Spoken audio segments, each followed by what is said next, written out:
श्री राधा और सखियों के संवाद।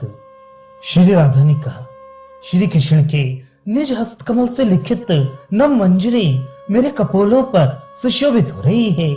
इस हेतु से तुम अपने मन में गर्व मत धारण करो। सखी, और क्या कोई ऐसी नव मंजरी रचना के सौभाग्य का भाजन नहीं बन सकती यदि रचना करते समय वैरी कंपरूप विघ्न उपस्थित ना हो तो। अर्थात श्री कृष्ण जो हमारे कपोलों पर चित्रकारी करना आरंभ करते हैं, तभी उनके स्पर्श मात्र से शरीर रोमांचित एवं कंपित हो जाता है, अतः रचना बिगड़ जाती है। इसमें हम क्या करें? श्री कृष्ण का दर्शन, स्पर्शन आदि पाकर भी तुम्हारे शरीर में सात्विक भावों का प्रादुर्भाव नहीं होता तो क्या तुम पत्थर की हो? सखी ने कहा, हे चंद्रावली की सखी, बढ़ बढ़कर बातें न कर। देख, सुन तो सही, तेरी सखी की यौवनावस्था के बोधक दीप्त श्रेणी गोकुल के चारों ओर जब से उत्पन्न हुई है, तभी से तुम्हारी सखी चंद्रावली पीतांबरधारी की प्रिया बन गई। अर्थात युवावस्था में तो भूरी, बावरी, कारी, पीरी सभी की कांति अच्छी बन जाती है, बाल्यावस्था में ऐसी नहीं रहती।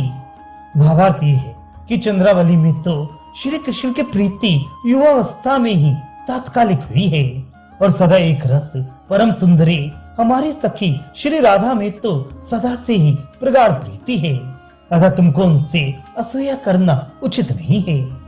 सखी ने कहा, हे सुंदरी सखी राधे, हम तुम्हारी सुजनता से तुम्हारे वशीभूत हैं, अतः किंचित निवेदन करती हूँ कि यदि तुम यमुना तीर पर जा रही हो तो भले ही चली जाओ, परंतु वहां पर विद्यमान जो कदम वन है उसकी ओर भूल कर भी ना जाना। कारण वहां पर नितांत निर्मल अंधकार समूह मूर्तिमान होकर रहता है। नेत्र प्रांत में सिंधांजन के समान जिसके किंचित अंश के लगते ही कमल नयनी स्त्रियां भी अपने पति के घर को देख नहीं पाती। अर्थात उस दिव्य चैतन्य अंधकार में आसक्त होकर पति के घर का रास्ता भी भूल जाती हैं। और ये सखी, मेघ समूह के द्वारा आज का दिन श्याम वर्ण सा हो रहा है और सायकाल भी प्रायः उपस्थित हो गया, अर्थात सूर्य अस्ताचल को जाना ही चाहता है। तथापि तू उत्सुक होकर पुष्प चयन के निमित्त यमुना तट पर जा रही है तो जा, इससे मुझे क्या दुख। किंतु अंधकार में भूल से तुम्हारे वक्षस्थल में लगे हुए एक भी कांटे के चिन्ह को देखकर कुटिलजन शीघ्र ही अन्यथा शंका कर बैठेंगे। इसी हेतु से मैं व्याकुल हो रही हूँ। और ही सखी, तुम स्वभाव से ही सरल हो, इसलिए मैं तुमसे हित की बात कहती हूँ। यदि तुम्हारे मन में अवश्य ही यमुना जाने की आकांक्षा है तो भले ही चली जाओ, परंतु मेरे वचनों से वहां पर विद्यमान अशोक के कुंज में नहीं जाना।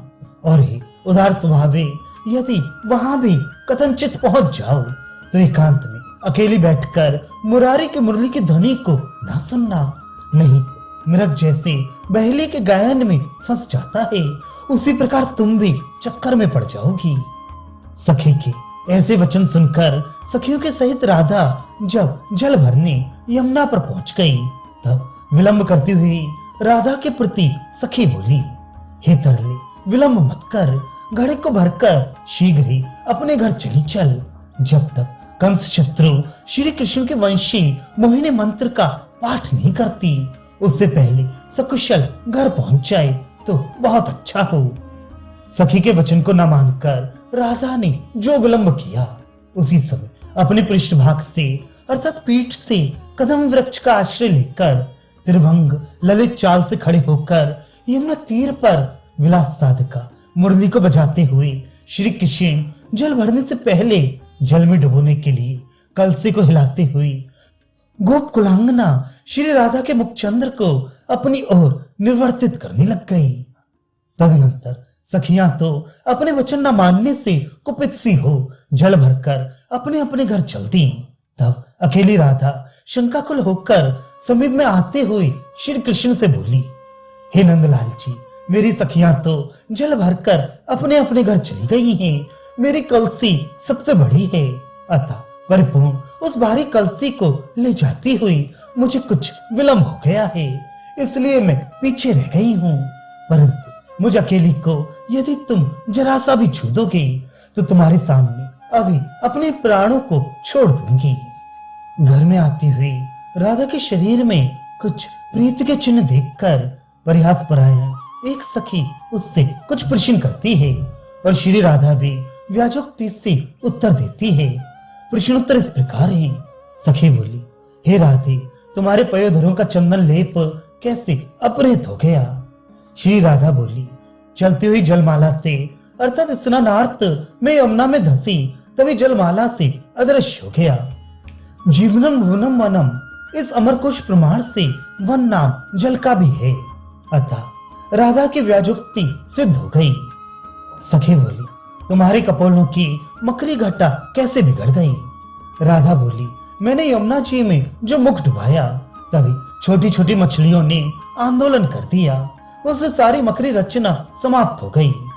सखी बोली, हे वंश के वास्तविक बात छिपाने के लिए युक्तियां तो खूब भिड़ाई, परंतु ये तो बताओ तुम्हारा ये स्वाभाविक कृष शरीर क्यों शांत सा हो रहा है? राधा बोली, स्वेच्छा पूर्वक यमुना की तरंगों में तैरती हुई अतः तुझे थके मांदी सी दिख रही हूँ। सखी बोली, हाँ सखी राधे, तू बिल्कुल सत्य कहती है।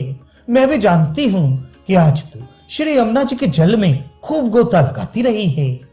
पुष्प चयन करके घर को लौटती हुई चंद्रावली के प्रति उसकी सखी बोली, हे सुकंठी, कात्यायनी देवी की पूजा के लिए पुष्पों की कामना से तू आज कौतुक से घोर जंगल के दुर्गम स्थानों में क्यों चली गई थी? हाय, बड़े खेद की बात तो ये है कि देख, तेरे दोनों स्तनों के ऊपर लगे हुए कांटों के चिन्ह को तेरा पति क्रोध में भरकर बारंबार देख रहा है। सखी बोली, हे सौभाग्यशाली, तुम मेरी प्यारी सखी चंद्रावली की पीठ को शंका पूर्वक बारंबार क्यों देख रही हो?